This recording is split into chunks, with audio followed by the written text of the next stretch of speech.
Coming to the stage, Julia Sun.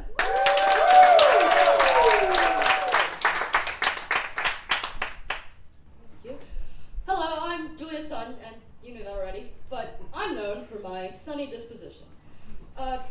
So before I start, is anyone here a guidance counselor, like in a school? Yeah.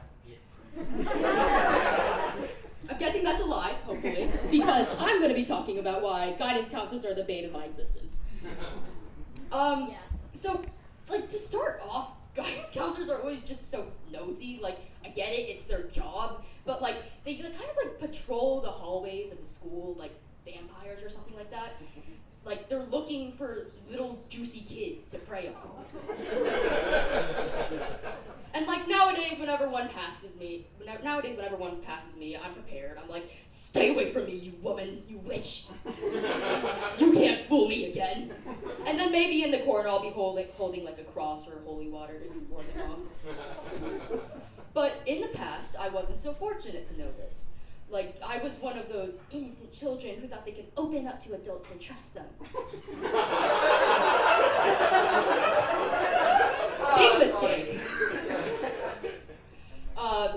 That is because, like, when I was in 6th grade, I was sitting in my math class, bored, obviously, and then the intercom beeps. Now, for anyone who's, like, actually been to, like, a public school or something like that, like, you know that intercoms aren't good news. Like, the intercoms in my school, they announce your every single move. You're going to the bathroom, intercom. You're going to the principal's office, intercom. And, like, today, it's kind of like you're being announced to, like, imagine, like, you have a surprise birthday party, right? And everybody's singing, and you're just awkwardly standing there. But instead, there's no cake, there's no candles, nobody's singing, and it's not your birthday. Instead, it's just an intercom saying, Julia's son, please go to the guidance counselor's office. So I'm frozen in embarrassment. I'm, like, standing there, my hands are, like, shaking, and, like, I managed to get out there without having, like, some sort of meltdown. And while I'm walking down the hall, I just passed some 5th graders, and they're like, hi, are you Julia? I know where the guidance counselor is. I know! I'm older than you. I've been here longer than you. You're, like, really, really small. Like, aren't you supposed to be finger painting or something? So I managed to get through the hallway without squashing any 5th graders. And I, like, go to the guidance counselor's office, my hand's, like, shaking, I'm, like, turning the doorknob, and I open the door, and I'm, like, immediately hit with the overwhelming smell of, like, lilac and lavender. Like, you know those, like, rejuvenating spas, or just spas in general? Like, they have, like, this smell of, like, some sort of floral thing, and floral incense. And, like, that's supposed to calm you down, but it just reminds you that you're in a spa that your mom dragged you to. Except this is 100 times worse. Like, it's like the guidance counselor took the bottle, and they just dumped it onto the floor without a care in the world, and they just let it go. So I'm, like, plugging my ears like this, and then, like, walking around the room, and then past all the motivational quotes, I see like kinetic sand and fidget toys. And now the fidget toys, you can see like the fingerprints of the previous poor children who were lured here. And like you can see their snot like dripping from the basket or something like that. And then the kinetic sand. Ooh, I don't even want to go there. Like, I feel like if I touched that, I would get 4 world diseases. And also, you're better off playing with like soft kitty litter. And if you're asking why it's soft, you've already answered your question. And then you also see the dreaded poster of like a sloth or a cat or some other poor animal like hanging off a tree branch of like, hang in there!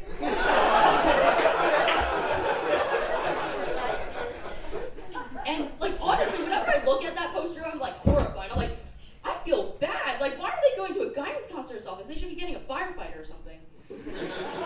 And like if it's like a sloth, that's even worse because like sloths are stupid. So like they grab their arms, like they think their arms are like tree branches or something because they're round. It's the only correlation.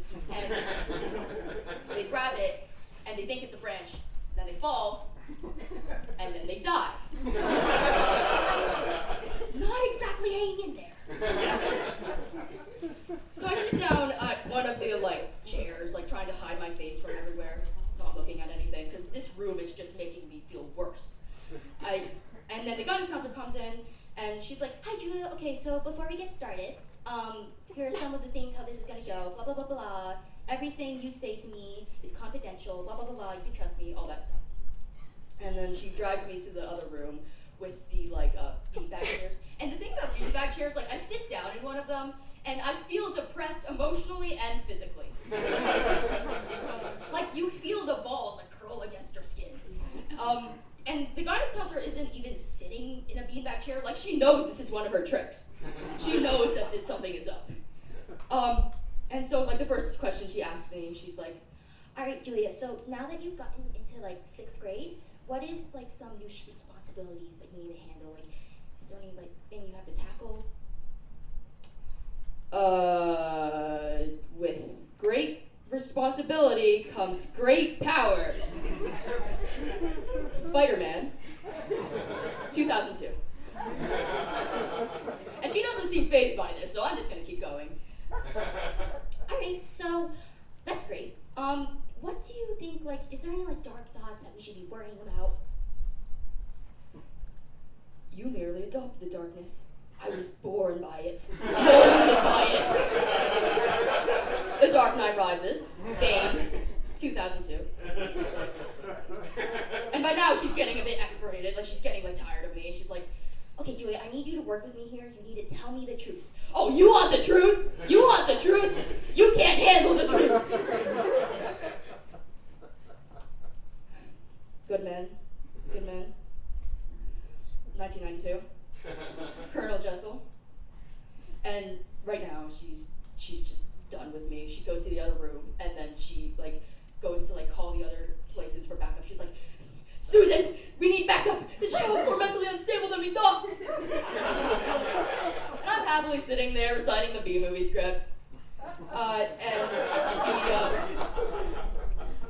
And like she comes back in. And I'd like to tell you this is what actually happened, but it's not. I actually poured out my guts to her, unfortunately. But the thing is, she told me earlier that this was all confidential, but now she's looking at me and she's like, "Can I tell your parents all about this?" What? And that's why I hate guidance counselors. Like, I'd rather do stand-up comedy for a free ticket to shame. That's it.